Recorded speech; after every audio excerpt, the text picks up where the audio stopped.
आप सभी को गुरु पूर्णिमा की हार्दिक शुभकामनाएं। गुरु पूर्णिमा के इस शुभ अवसर पर आज मैं आपको सुनाती हूँ एक गुरु भक्त आरुणि की कथा। बहुत समय पहले आयोधम्य नाम के एक ऋषि थे और आरुणि महर्षि आयोधम्य का ही शिष्य था। उनके आश्रम में रहकर वो शिक्षा प्राप्त किया करता था। पांचाल देश के रहने वाले आरुणि के लिए गुरु का आदेश हमेशा पत्थर की लकीर हुआ करता था और यही वजह है कि आज भी उनकी गुरु भक्ति की वजह से ही उन्हें जाना जाता है। उन दिनों आश्रम में रहकर ही शिक्षा प्राप्त की जाती थी, तो इसी तरह से महर्षि आयोधम्य के आश्रम में छात्र शिक्षा प्राप्ति के अलावा बहुत सारे कामों में भी संलग्न रहते थे। जैसे कि वहां पर सभी कार्यों का बंटवारा हुआ रहता था। कोई छात्र कृषि कार्य करता, तो कोई पशुओं को चराने का कार्य करता, तो कोई बागवानी। इस तरह से आश्रम में रहने वाले सभी छात्र अपने अपने हिस्से की जिम्मेदारियां उठाया करते थे। एक बार की बात है, ऋषि आयोधम्य के आश्रम के पास ही उन्होंने धान की खेती की थी, जिसके लिए पानी की पर्याप्त मात्रा खेतों में होना बहुत जरूरी था और इस तरह सब लोग बारिश की बाट जोह रहे थे। एक दिन की बात है, ऋषि आयोधम्य अपने आश्रम में बच्चों को पढ़ा रहे थे। तभी आसमान में बहुत तेज काले बादल छा गए। जोर जोर से गड़गड़ाहट होने लगी। जब बादल जोर जोर से गरजने लगे और बिजली चमकने लगी, तो ऋषि आयोधम्य के साथ साथ बाकी छात्र भी खुश हो गए कि चलो बारिश होने की वजह से उनके लगाए हुए धान की खेती को पर्याप्त पानी मिल जाएगा। लेकिन मौसम का हाल देखकर ऋषि आयोधम्य बहुत परेशान हो गए। उन्हें मौसम का अंदाजा हो गया था।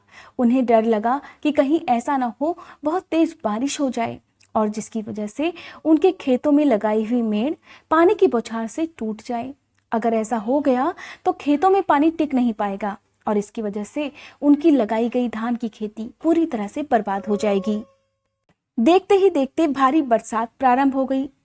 जब छात्रों ने महर्षि आयोधम्य के चेहरे पर परेशानी की लकीर देखी, तो उन्होंने कारण पूछा। महर्षि ने अपनी चिंता छात्रों के सामने व्यक्त कर दी। उनकी बात सुनकर सभी छात्र चिंतित हो गए, लेकिन उनमें से किसी की भी समझ में नहीं आया कि ऐसे मौसम में क्या किया जाए। अब छात्र तो छात्र होते हैं, थोड़े चालाक भी, थोड़े समझदार भी। तो उनमें से कुछ छात्रों ने सोचा कि कहीं ऐसा ना हो इतनी तेज बारिश में हमारे महर्षि हमें खेतों की देखभाल करने के लिए बाहर भेज दें। तो उनमें से बहुत सारे छात्र कोई ना कोई बहाना बनाकर चुपके से आश्रम से अपने अपने कक्षों में चले गए। ऋषि आयोधम्य ने आश्रम में मौजूद छात्रों में से एक से कहा कि जाकर देखना कहीं भारी बारिश की वजह से खेतों की मेड़ न टूट गई हो। लेकिन वो छात्र बहुत चालाक था। उसने ऋषि से कहा, मुझे क्षमा कीजिएगा गुरुजी, लगता है मैं अपने कक्ष का दरवाजा खुला छोड़ आया हूँ। भारी बरसात हो रही है, ऐसा ना हो कहीं मेरे कक्ष में पानी चला जाए। ऐसा कहकर वो छात्र वहां से चला गया। अब दूसरे छात्र से कहा गया, तो उस छात्र ने भी बहाना बना दिया। इस तरह एक एक कर छात्र वहां से अपने अपने कक्षों में चले गए। अब वहां पर बचा रहा आरुणि, जो कि बहुत बड़ा गुरु भक्त था। उसके लिए गुरु की आज्ञा ही सब कुछ थी। अपने गुरु का परेशान चेहरा देखकर आरुणि ने उनसे कहा, हे गुरुजी, अगर आप मुझे आज्ञा दें तो क्या मैं देखकर आ जाऊं कि खेतों की मेड़ सही सलामत है या फिर टूट गई है। उसकी बात सुनकर महर्षि ने उसे आज्ञा प्रदान करते हुए कहा, पुत्र, अगर खेत की मेड़ टूट गई हो तो उसकी मरम्मत कर देना, क्योंकि खेतों में पानी का जमा रहना बहुत जरूरी है। इस तरह अपने गुरुजी की आज्ञा पाकर आरुणि भरी बारिश में खेतों की ओर चल पड़ा। खेत में पहुंचकर उसने देखा कि खेत की बहुत सारी मेड़ें टूट गई हैं और उनसे होकर खेत का सारा पानी बह रहा है। आरुणि ने अपनी गुरु की आज्ञा अनुसार तुरंत प्रयास करना प्रारंभ कर दिया। उसने टूटी हुई मेड़ों को जोड़ना शुरू कर दिया। खेत के 3 तरफ की मेड़ों की मरम्मत तो उसने कर दी और वहां से बहता हुआ पानी भी रोक दिया। लेकिन आरुणि की बहुत कोशिशों के बाद भी खेत के चौथी मेड़ की मरम्मत वो नहीं कर पाया। वो जैसे जैसे उस मेड़ पर मिट्टी लगाता, पानी का बहाव इतना तेज था कि वो मिट्टी वहां की बार बार बह जाती। इस तरह आरुणि लगातार कोशिश करता रहा, लेकिन खेत की मेड़ सही नहीं हुई। अब जब आरुणि ने देखा कि सारी मेहनत बेकार चली जाएगी, तो वो खुद उस टूटी हुई मेड़ की जगह पर लेट गया, जिसकी वजह से खेत का पानी बहना बंद हो गया। और वो वहां पर तब तक रुका रहा जब तक कि बरसात बंद नहीं हो गई।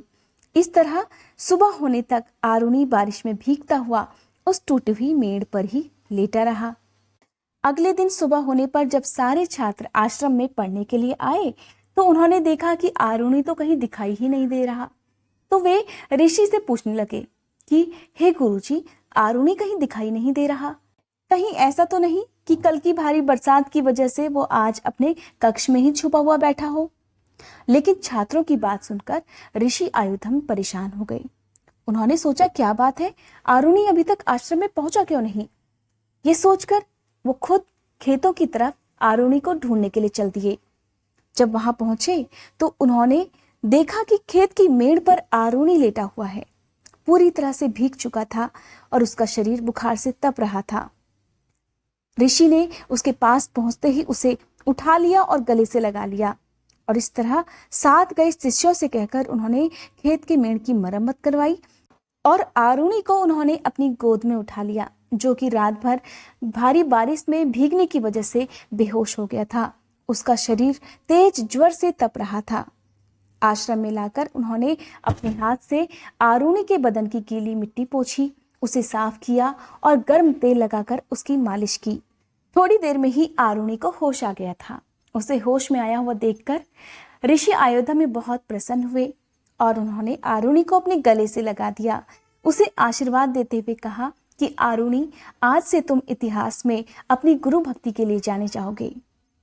और इतिहास गवाह है दोस्तों कि आज भी जब गुरु भक्ति का उदाहरण दिया जाता है तो उनमें आरुणि का नाम सबसे पहले आता है।